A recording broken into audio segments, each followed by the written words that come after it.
सत श्री अकाल। न्यूज़ 18 पंजाब हरियाणा हिमाचल वेख रहे सारे दर्शकों का स्वागत। मैं हाँ तुहाडे नाल रजिंदर कौर। खेती कानूना खिलाफ लगातार प्रदर्शन कर रहे किसानों के नाल कल एक बार फिर सरकार की गलबात होनी है और इस गलबात तो पहला सरकार भी रणनीति बनाने जुटी हुई है। 6वें दौर की गलबात तो पहला मीटिंग चल रही है। गृह मंत्री अमित शाह मीटिंग ले रहे हैं। नरेंद्र तोमर और पीयूष गोयल दे नाल मंथन किया जा रहा है। खजाना मंत्री निर्मला सीतारमण भी इस मीटिंग विच मौजूद ने। कल किसानां नाल 6वें दौर की मीटिंग होनी है। उस तो पहला सरकार विच मंथन चल रहा है। किस तरह जो रेड़का बनया होया है किसानां ते सरकार विचाले खेती कानूनां नूं लैके किस तरह दूर हो सकता है। डेडलॉक की स्थिति बनी हुई सी पिछले कई दिनों तो, लेकिन एक बार फिर कल गलबात होनी है, मीटिंग होनी है कल 2 बजे विज्ञान भवन विच। लेकिन उस तो पहला सरकार मंथन कर रही है। सरकार दे आला मंत्री जड़े ने आपस विच मीटिंग कर रहे हैं किस तरह किसानां नूं मनाया जा सके। किसानां ने 4 सूत्री एजेंडा सरकार नूं भेज दिता है। आज एक बार फिर क्या है लिखती तौर पे जवाब दिता गया किसान वालों की इसे एजेंडे ते गल होनी चाहिए। इस विचाले प्रधानमंत्री नरेंद्र मोदी तो लैके खेतीबाड़ी मंत्री और होर बीजेपी के तमाम आगू जड़े ने लगातार खेती कानूना दे फायदे गिणवांदे नजर आ रहे हैं। दूजे पासे किसान अड़े हुए ने कि खेती कानूना नूं रद्द कराण तो घट कुछ भी मंजूर नहीं।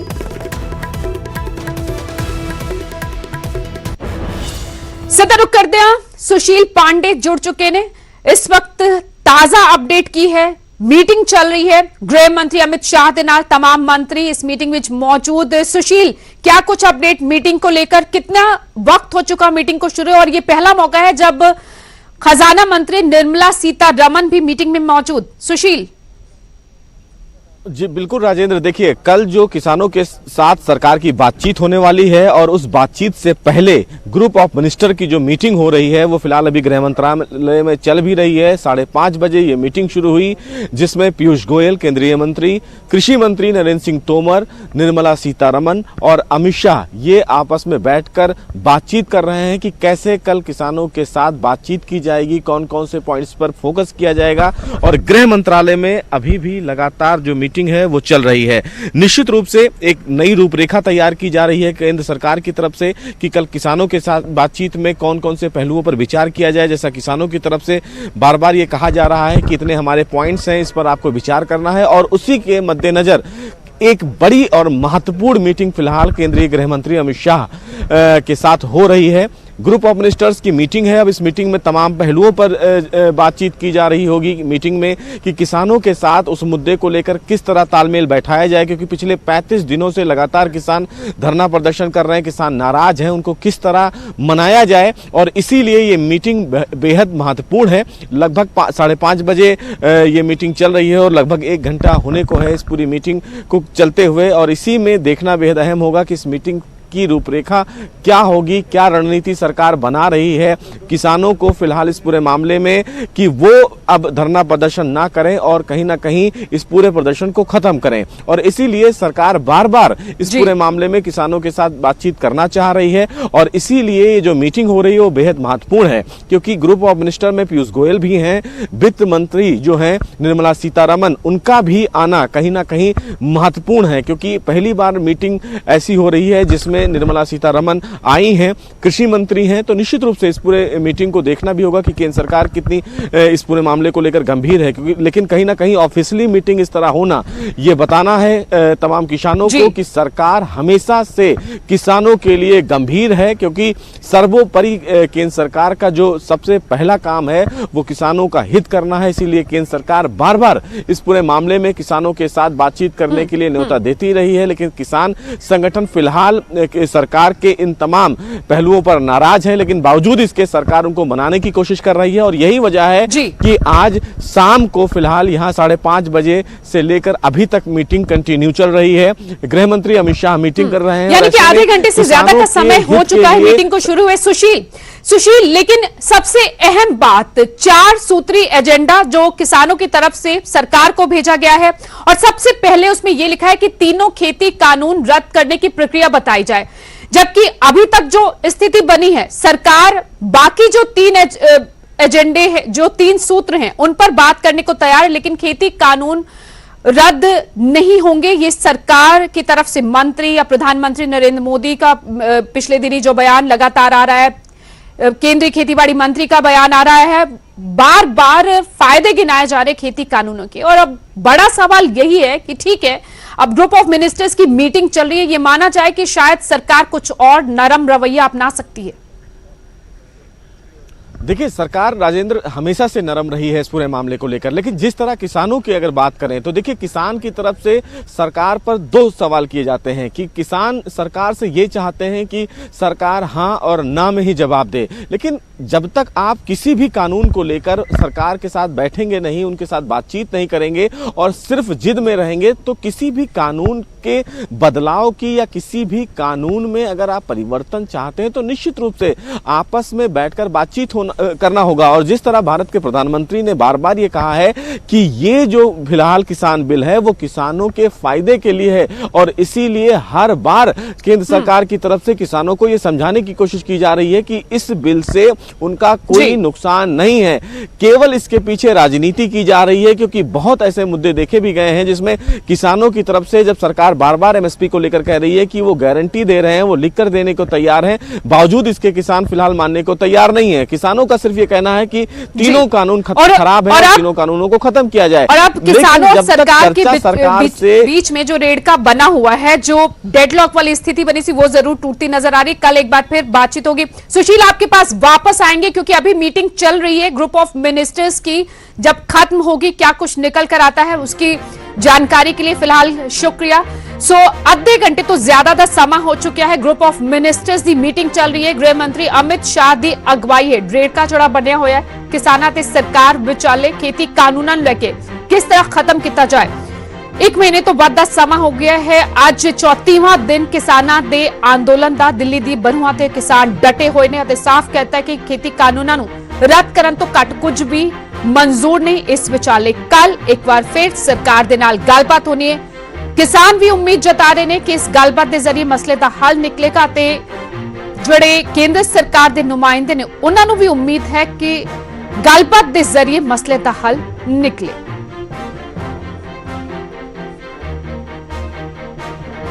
सरकार ते किसानां विचाले कल यानी कि 30 दिसंबर ਨੂੰ 6ਵੇਂ ਦੌਰ ਦੀ ਮੀਟਿੰਗ ਹੋਣੀ ਹੈ, ਜਾਂ ਇੰਜ ਕਹਿ ਸਕਦੇ ਹਾਂ ਕਿ 2020 ਦਾ ਇਹ ਫਾਈਨਲ ਰਾਉਂਡ ਹੈ। ਇਹ 6 ਤਸਵੀਰਾਂ ਤੁਹਾਨੂੰ ਦਿਖਾ ਰਿਹਾ ਜਦੋਂ ਸਰਕਾਰ ਤੇ ਕਿਸਾਨਾਂ ਵਿਚਾਲੇ ਆਧਿਕਾਰਿਕ ਮੀਟਿੰਗਾਂ ਹੋਈਆਂ। 5 ਦਸੰਬਰ ਨੂੰ ਆਖਰੀ ਆਧਿਕਾਰਿਕ ਗੱਲਬਾਤ ਹੋਈ ਅਤੇ 25 ਦਿਨਾਂ ਬਾਅਦ ਮੁੜ ਸਰਕਾਰ ਅਤੇ ਕਿਸਾਨਾਂ ਦੀ ਪੰਚਾਇਤ ਲੱਗਣ ਜਾ ਰਹੀ ਹੈ। ਮਤਲਬ ਗੱਲਬਾਤ ਦੁਬਾਰਾ ਸ਼ੁਰੂ ਹੋਣ ਜਾ ਰਹੀ ਹੈ।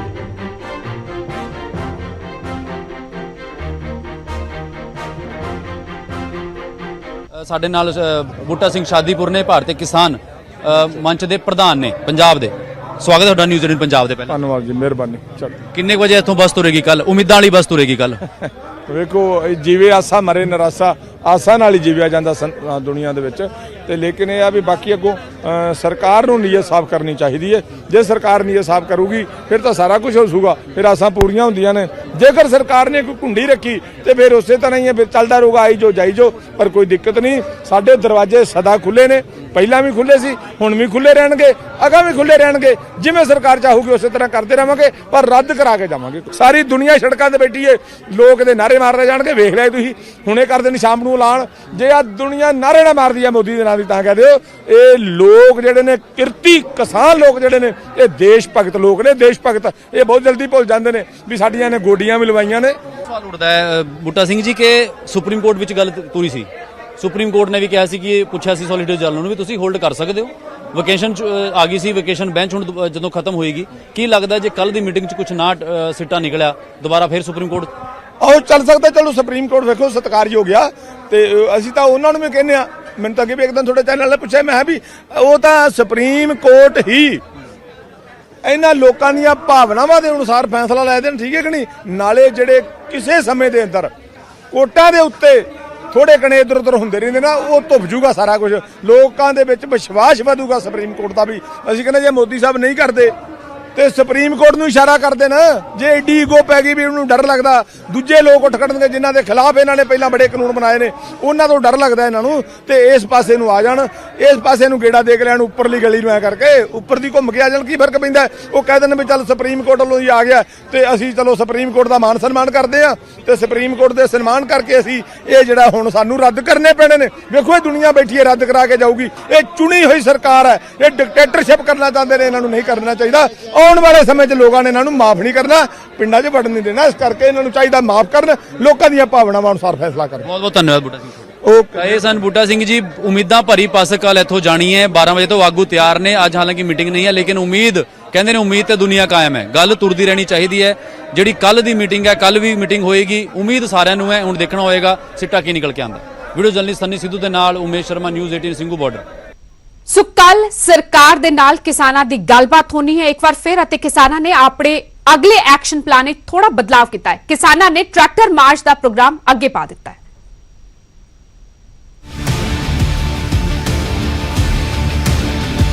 30 ਦਸੰਬਰ ਨੂੰ ਕਿਸਾਨਾਂ ਤੇ ਕੇਂਦਰ ਸਰਕਾਰ ਵਿਚਾਲੇ ਮੀਟਿੰਗ ਹੋਣ ਜਾ ਰਹੀ ਹੈ। ਮੀਟਿੰਗ ਇੱਕ ਦਿਨ ਅੱਗੇ ਪੈ ਜਾਣ ਕਰਕੇ ਕਿਸਾਨਾਂ ਨੇ ਪਹਿਲਾਂ ਐਲਾਨੇ ਆਪਣੇ ਪ੍ਰੋਗਰਾਮਾਂ ਵਿੱਚ ਬਦਲਾਅ ਕੀਤਾ ਹੈ। 30 ਮਾਰਚ ਨੂੰ ਹੋਣ ਵਾਲੇ ਟਰੈਕਟਰ ਮਾਰਚ ਨੂੰ ਇੱਕ ਦਿਨ ਲਈ ਅੱਗੇ ਪਾ ਦਿੱਤਾ ਗਿਆ ਹੈ। ਕਿਸਾਨਾਂ ਨੇ ਕਿਹਾ ਕਿ ਜਿਸ ਸਰਕਾਰ ਨਾਲ ਹੋ ਰਹੀ ਬੁੱਧਵਾਰ ਦੀ ਮੀਟਿੰਗ ਵਿੱਚ ਖੇਤੀ ਕਾਨੂੰਨਾਂ ਦਾ ਕੋਈ ਹੱਲ ਨਾ ਨਿਕਲਿਆ ਤਾਂ ਉਹ 31 ਦਸੰਬਰ ਨੂੰ ਦਿੱਲੀ ਦੇ ਬਾਰਡਰਾਂ ਤੇ ਟਰੈਕਟਰ ਮਾਰਚ ਕਰਨਗੇ। ਨਾ ਸਿਰਫ ਮਾਰਚ ਕਰਨਗੇ ਬਲਕਿ ਰਾਸਤੇ ਜਾਮ ਕਰਨ ਦੀ ਵੀ ਚੇਤਾਵਨੀ ਦੇ ਦਿੱਤੀ ਗਈ ਹੈ। ਪਰ ਜਦ ਅਸੀਂ ਟਾਈਮ ਦਿੱਤਾ ਸਰਕਾਰ ਨੂੰ ਵੀ ਅਸੀਂ 29 ਤਰੀਕ ਨੂੰ 11 ਵਜੇ ਆ ਰਹੇ ਹਾਂ, ਤਾਂ ਸਰਕਾਰ ਨੇ ਸਾਨੂੰ ਕਹਿਤਾ ਵੀ ਤੁਸੀਂ 30 ਤਰੀਕ ਨੂੰ ਆਓ। ਕੋਈ ਗੱਲ ਨਹੀਂ, ਸਾਨੂੰ ਸਿਰ ਮੱਥੇ, ਅਸੀਂ 30 ਨੂੰ ਜਾਵਾਂਗੇ। ਅਸੀਂ 30 ਨੂੰ ਟਰੈਕਟਰ ਰੈਲੀ ਕੱਢਣੀ ਸੀ ਸਾਰੇ ਦਿੱਲੀ ਦੇ ਆਲੇ ਦੁਆਲੇ। ਪਤਾ ਨਹੀਂ ਉਹ ਸਰਕਾਰ ਨੇ ਸਾਡੀ ਦਬਾਉਣ ਲਈ ਜਾਂ ਉਹਨੂੰ ਕਰਨ ਲਈ, ਪਰ ਹੁਣ ਅਸੀਂ ਜਿਹੜੀ ਕਰ ਰਹੇ ਹਾਂ 30 ਨੂੰ ਮੀਟਿੰਗ ਕਰਾਂਗੇ ਸਰਕਾਰ ਦੇ ਨਾਲ। 31 ਨੂੰ ਟਰੈਕਟਰ ਰੈਲੀ ਅਸੀਂ ਜਿਹੜੀ ਆ ਦਿੱਲੀ ਦੇ ਆਲੇ ਦੁਆਲੇ ਕੱਢਾਂਗੇ, ਤੇ 1 ਤਰੀਕ ਨੂੰ ਅਸੀਂ ਸਾਰੇ ਦਿੱਲੀ ਤੇ ਹਰਿਆਣੇ ਵਾਲੇ ਜਿਹੜੇ ਨੇੜੇ ਤੇੜੇ ਦੇ ਆ ਉਹਨਾਂ ਨੂੰ ਅਸੀਂ ਲੰਗਰ ਤੇ ਭੋਜਨ ਛਕਾਵਾਂਗੇ ਉੱਥੇ। ਇਹ ਅਸੀਂ ਰਣਨੀਤੀ ਬਣਾਈ ਆ, ਤੇ ਲੋਕਾਂ ਨੂੰ ਬੇਨਤੀ ਕਰਦੇ ਹਾਂ ਵੀ 30 ਨੂੰ ਟਰੈਕਟਰ ਲੈ ਕੇ, ਹੋਰ ਵੱਧ ਟਰੈਕਟਰ ਲੈ ਕੇ, ਹਰੇਕ ਪਿੰਡ 'ਚੋਂ ਟਰੈਕਟਰ, ਹਰੇਕ ਪਰਿਵਾਰ ਦਾ ਇੱਕ ਮੈਂਬਰ ਉੱਥੇ ਜ਼ਰੂਰ ਪਹੁੰਚੋ, ਕਿਉਂਕਿ ਜਿਹੜੇ ਉਹ ਟਰੈਕਟਰ ਖੜੇ ਅਸੀਂ ਉਹ ਨਹੀਂ ਕੱਢਣੇ। ਨਵੇਂ ਟਰੈਕਟਰ ਜਿਹੜੇ ਜਾਣਗੇ ਸੀ ਉਹਨਾਂ ਦੇ ਨਾਲ ਟਰੈਕਟਰ ਰੈਲੀ ਅਸੀਂ ਕੱਢਾਂਗੇ। ਜ਼ਿਕਰ ਖਾਸ ਹੈ ਕਿ ਪਹਿਲਾਂ ਕਿਸਾਨਾਂ ਨੇ ਸਰਕਾਰ ਨੂੰ 29 ਦਸੰਬਰ ਨੂੰ ਮੀਟਿੰਗ ਲਈ ਸਮਾਂ ਦਿੱਤਾ ਸੀ, ਪਰ ਸਰਕਾਰ ਨੇ 30 ਦਸੰਬਰ ਨੂੰ ਮੀਟਿੰਗ ਦੀ ਪੇਸ਼ਕਸ਼ ਕੀਤੀ ਹੈ।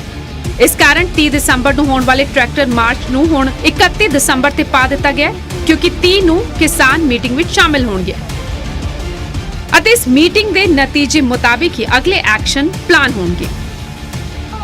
Bureau report, news 18 Punjab. ਕਿਸਾਨੀ ਅੰਦੋਲਨ ਦਾ ਅਸਰ ਪੰਜਾਬ ਦੀਆਂ ਦੂਰ ਸੰਚਾਰ ਸੇਵਾਵਾਂ ਤੇ ਵੀ ਪੈ ਰਿਹਾ ਹੈ। ਸ਼ਰਾਰਤੀ ਅੰਸਰਾਂ ਵੱਲੋਂ ਸੂਬੇ ਅੰਦਰ ਲੱਗੇ ਮੋਬਾਈਲ ਟਾਵਰਾਂ ਦੇ ਕਨੈਕਸ਼ਨ ਕੱਟੇ ਜਾ ਰਹੇ ਨੇ, ਜਿਸ ਨਾਲ ਸੰਚਾਰ ਪ੍ਰਬੰਧਾਂ ਤੇ ਮਾੜਾ ਅਸਰ ਪੈ ਰਿਹਾ ਹੈ।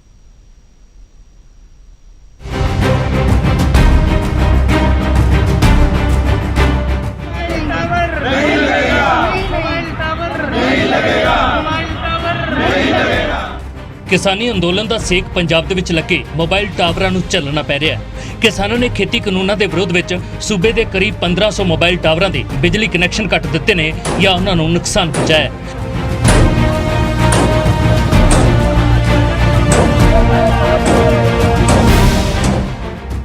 ਕਿਸਾਨਾਂ ਦਾ ਤਰਕ ਹੈ ਕਿ ਟਾਵਰ ਕਾਰਪੋਰੇਟ ਘਰਾਣਿਆਂ ਵੱਲੋਂ ਚਲਾਏ ਜਾ ਰਹੇ ਨੇ ਅਤੇ ਕਾਰਪੋਰੇਟ ਘਰਾਣਿਆਂ ਤੋਂ ਉਹਨਾਂ ਦੀਆਂ ਜ਼ਮੀਨਾਂ ਨੂੰ ਖਤਰਾ ਹੈ।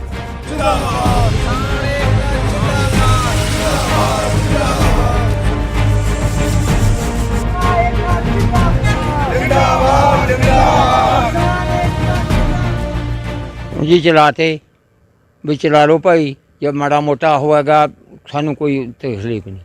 साढ़े 30 जथेबंदियां ने कहता भी ला लो। कि ਇਹਦੇ ਨਾਲ ਮੁਸ਼ਕਲ ਵੀ ਆ ਰਹੀ ਸੀ ये मुश्किल आ रही थी जी, बाले अच्छा मुझे बड़े जवाक जो नहीं करते थे और कोई सानू कोई तकलीफ नहीं। ਪਰ ਮੋਬਾਈਲ ਟਾਵਰਾਂ ਨੂੰ ਨੁਕਸਾਨ ਪਹੁੰਚਾਏ ਜਾਣ ਦੇ ਨਾਲ ਦੂਰ ਸੰਚਾਰ ਸੇਵਾ ਤੇ ਅਸਰ ਪੈ ਰਿਹਾ ਹੈ। ਵਿਦਿਆਰਥੀਆਂ ਦੀ ਆਨਲਾਈਨ ਪੜ੍ਹਾਈ ਖਰਾਬ ਹੋ ਰਹੀ ਹੈ। ਘਰ ਤੋਂ ਕੰਮ ਕਰਨ ਵਾਲੇ ਮੁਲਾਜ਼ਮਾਂ ਨੂੰ ਮੁਸ਼ਕਲ ਪੇਸ਼ ਆ ਰਹੀ ਹੈ। ਇਸੇ ਨੂੰ ਧਿਆਨ ਵਿੱਚ ਰੱਖਦਿਆਂ ਕਿਸਾਨ ਜਥੇਬੰਦੀਆਂ ਦੇ ਵੱਲੋਂ ਅਪੀਲ ਕੀਤੀ ਗਈ ਹੈ ਕਿ ਸੂਬੇ ਵਿਚਲੇ ਮੋਬਾਈਲ ਟਾਵਰਾਂ ਨੂੰ ਨੁਕਸਾਨ ਨਾ ਪਹੁੰਚਾਇਆ ਜਾਵੇ। ਅਜਿਹੇ ਐਕਸ਼ਨ ਤੁਰੰਤ ਰੋਕੇ ਜਾਣ। ਜਥੇਬੰਦੀਆਂ ਨੇ ਇਹ ਵੀ ਕਿਹਾ ਕਿ ਜੋ ਲੋਕ ਟਾਵਰਾਂ ਨੂੰ ਨੁਕਸਾਨ ਪਹੁੰਚਾ ਰਹੇ ਨੇ ਉਹ ਖੁਦ ਜ਼ਿੰਮੇਵਾਰ ਹੋਣਗੇ। ਜਿਹੜੇ ਟਾਵਰਾਂ ਦੀ ਭੰਨਤੋੜ ਕਰਦੇ ਆ ਮੇਰੇ ਕਿਸਾਨ ਵੀਰ, 32 ਜਥੇਬੰਦੀਆਂ ਵੱਲੋਂ ਐਲਾਨ ਹੋ ਗਿਆ ਵੀ ਅਸੀਂ ਉਹਨਾਂ ਦੀ ਜਿਹੜੀ ਭੰਨਤੋੜ ਨਹੀਂ ਕਰਨੀ। ਅਸੀਂ ਸਾਰੀਆਂ ਜਥੇਬੰਦੀਆਂ ਨੇ ਸੁਚੇਤ ਰਹੋ ਵੀ ਇਹਨਾਂ ਨੂੰ ਨੁਕਸਾਨ ਨਹੀਂ ਪਹੁੰਚਾਉਣਾ। ਅਸੀਂ ਇਹ ਨਹੀਂ ਕਹਿੰਦੇ ਵੀ ਜਿਹੜੇ ਟਾਵਰ ਆ ਇਹਨਾਂ ਨੂੰ ਕੋਈ ਨੁਕਸਾਨ ਪਹੁੰਚਾਵੇ। ਸਾਰੇ ਵੀਰਾਂ ਨੂੰ ਫੇਰ ਹੱਥ ਜੋੜ ਕੇ ਬੇਨਤੀ ਆ ਕਿਸਾਨ ਯੂਨੀਅਨ ਅਗਰਾਹਾਂ ਦੇ ਇੰਦਰਮੋਹਨ ਸਿੰਘ ਪੱਤੋ ਵੱਲੋਂ ਵੀ ਕਿਸੇ ਨੇ ਇਹਨਾਂ ਦੀ ਭੰਨ ਤੋੜ ਨਹੀਂ ਕਰਨੀ। ਸਰਕਾਰ ਦੇ ਵੱਲੋਂ ਵੀ ਕਿਸਾਨਾਂ ਨੂੰ ਅਪੀਲ ਕੀਤੀ ਗਈ ਹੈ ਕਿ ਮੋਬਾਈਲ ਟਾਵਰਾਂ ਨੂੰ ਨੁਕਸਾਨ ਨਾ ਪਹੁੰਚਾਇਆ ਜਾਵੇ, ਕਿਉਂਕਿ ਇਸ ਨਾਲ ਸੂਬੇ ਅਤੇ ਪੰਜਾਬ ਦੇ ਲੋਕਾਂ ਦੇ ਸਾਹਮਣੇ ਵੱਡੀਆਂ ਮੁਸ਼ਕਲਾਂ ਪੈਦਾ ਹੋ ਰਹੀਆਂ ਨੇ। ਕਿਸਾਨ ਭਰਾਵਾਂ ਨੂੰ, ਉਹਨਾਂ ਦੇ ਸਾਰੇ ਸਮਰਥਕਾਂ ਨੂੰ ਇਹ ਅਪੀਲ ਕਰਨਾ ਚਾਹੁੰਦਾ ਹੈ ਕਿ ਸਾਡਾ ਗੁੱਸਾ ਖੇਤੀ ਬਿੱਲਾਂ ਦੇ ਖਿਲਾਫ ਆ, ਔਰ ਕਿਉਂਕਿ ਜੇਕਰ ਅਸੀਂ ਟਾਵਰ ਤੋੜਾਂਗੇ, ਨੁਕਸਾਨ ਪਹੁੰਚਾਵਾਂਗੇ, ਸਾਡੇ ਬੱਚਿਆਂ ਦੀ ਐਜੂਕੇਸ਼ਨ ਤੇ ਫਰਕ ਪੈ ਰਿਹਾ ਹੈ। ਸਾਡੇ ਬੱਚੇ ਆਨਲਾਈਨ ਐਜੂਕੇਸ਼ਨ ਲੈ ਰਹੇ ਹੈ, ਉਹ ਟਾਵਰ ਬੰਦ ਹੋਣ ਦੇ ਨਾਲ ਬੱਚਿਆਂ ਦੀ ਪੜ੍ਹਾਈ ਤੇ ਬਹੁਤ ਮਾੜਾ ਅਸਰ ਪੈ ਰਿਹਾ।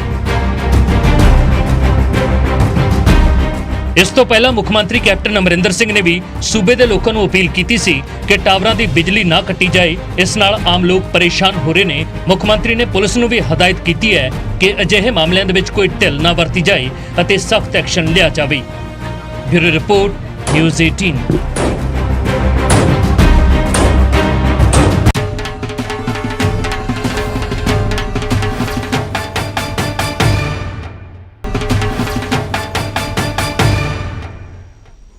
ब्रेक तो बाद एक बार फिर तुहाडा स्वागत है। इस वक्त की वड्डी खबर दा रुख करदे हां। श्री अकाल तख्त साहब पहुंच गए। नवजोत सिंह सिद्धू दा विवाद, पोशाक विवाद ते जथेदार ने अपील की है कि तुरंत मुआफी मंगण नवजोत सिंह सिद्धू। दरअसल सिख जथेबंदियां ने अकाल तख्त साहब पहुंच के नवजोत सिंह सिद्धू के खिलाफ शिकायत की सी।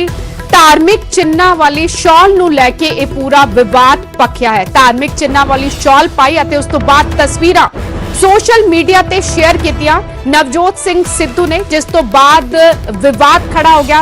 धार्मिक जथेबंदियां अकाल तख्त साहब पहुंच गया ते नवजोत सिंह सिद्धू खिलाफ अकाल तख्त साहब विखे शिकायत की गई ते हुण जथेदार यानी हरप्रीत सिंह ने अपील की है कि तुरंत मुआफी मंगण नवजोत सिंह सिद्धू। और तस्वीरां भी तुसीं वेख सकते हो, वो शॉल जिहड़ी पाई हुई है नवजोत सिंह सिद्धू ने, जिस तो बाद विवाद खड़ा होया है। धार्मिक चिन्हां वाली शॉल पाई, जिस तो बाद विवाद पक्या ते कुछ जथेबंदियां पहुंच गईयां अकाल तख्त साहब नवजोत सिंह सिद्धू खिलाफ शिकायत करन अते मंग की कि नवजोत सिंह सिद्धू नूं अकाल तख्त साहब विखे तलब किया जाए। हुण ज्ञानी हरप्रीत सिंह ने अपील की है कि नवजोत सिंह सिद्धू तुरंत मुआफी मंगे।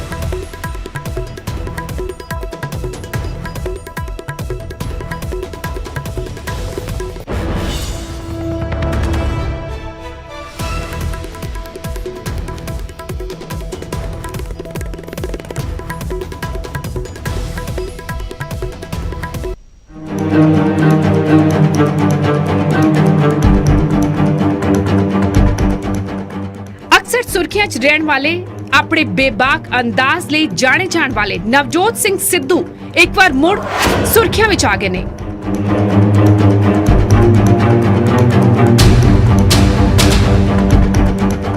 इस बार सुर्खी दी वजह बढ़िया उन्हां दा पहरावा, जिस ते धार्मिक जथेबंदियां नूं सख्त एतराज है। तस्वीर विच नवजोत सिंह सिद्धू ने एक शॉल लई है, जिस ते एक ओंकार अते खंडा साहब अंकित है। नवजोत सिंह सिद्धू ने अपनी एक तस्वीर सोशल मीडिया ते सांझी की, जिस तो बाद विवाद छिड़ गया। सिद्धू ते धार्मिक भावनावां नूं ठेस पहुंचाण दे इल्जाम लग रहे ने अते हुण इह मामला श्री अकाल तख्त साहब दियां बरूहां ते पहुंच गया। कई धार्मिक जथेबंदियां सिद्धू खिलाफ सख्त एक्शन दी मांग लैके अकाल तख्त साहब पहुंच गईयां। ਹੁਣ ਇੱਥੇ ਸਵਾਲ ਇਹ ਹੈ ਵੀ ਕਈ ਲੋਕ ਇਹ ਕਹਿਣਗੇ ਵੀ ਖੰਡਾ ਜਦੀ ਆਮ ਟੀ-ਸ਼ਰਟਾਂ ਦੇ ਦੇਖਣ ਨੂੰ ਮਿਲਦਾ ਕਿ ਕਿਉਂ ਕਰ ਵੀ ਲੋਕ ਹੱਥਾਂ ਦੇ ਲਿਖ ਲੈਂਦੇ ਨੇ। ਮਸਲਾ ਇਹ ਨਹੀਂ ਹੈਗਾ। ਮਸਲਾ ਇਹ ਕਿ ਜੇਕਰ ਕੋਈ ਇੱਕ ਖੁਜ ਡਿੱਗਾ ਕਿ ਸਾਰੇ ਖੁਸ਼ ਛਾਲ ਮਾਰਾਂਗੇ, ਪਰ ਜੇਕਰ ਅਸੀਂ ਇੱਕ ਇਸ ਤਰ੍ਹਾਂ ਦੀ ਸੈਲੀਬ੍ਰਿਟੀ ਇਦਾਂ ਦਾ ਚਿਹਰਾ ਜਿਹੜਾ ਧਰਮ ਨੂੰ ਬੜਾ ਅੱਗੇ ਰੱਖਦਾ, ਖਾਸ ਕਰਕੇ ਆਪਾਂ ਦੇਖਦੇ ਸਾਰੇ ਧਰਮਾਂ ਦਾ ਸਤਿਕਾਰ ਕਰਦਾ, ਉਹ ਇਦਾਂ ਦੀ ਗਲਤੀ ਕਰਦਾ ਵਾ ਤੇ ਉਹਦੇ ਵੱਲ ਵੇਖ ਕੇ ਫਿਰ ਹਜ਼ਾਰਾਂ ਲੋਕ ਗਲਤੀ ਕਰਨਗੇ। ਇਸ ਕਰਕੇ ਇਸ ਚੀਜ਼ ਨੂੰ ਠੱਲ ਪੈਣੀ ਬਹੁਤ।